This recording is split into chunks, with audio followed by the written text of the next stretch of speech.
Ngayon, yung dahil sa video yun, ilan na yung followers mo ngayon? 35,000. Sa TikTok. Mm. Paano kanila masa-search? Vince Abisilla. Yun lang sa search nila. O di kaya ano. Hashtag Adobo. Ayun din. Rizzo Conadobo, whitewashed. Hashtag whitewashed Pinoy in Italy.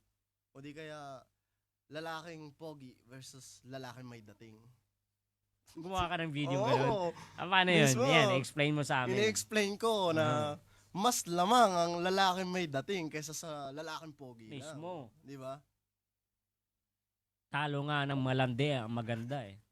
Oo. Di ba? Mm. Literal yan. Pag malandi, mas ano, Ano ba yan? Sa mga kababaihan ba yan? kababayan naman yun. Hindi lalaki. Hindi yan. Hindi lalaki. Oo. Talo ang maganda ng malandi. Lagi. Oo, kasi pag maganda ka, hindi ka naman malandi. Tanga, wala ka rin.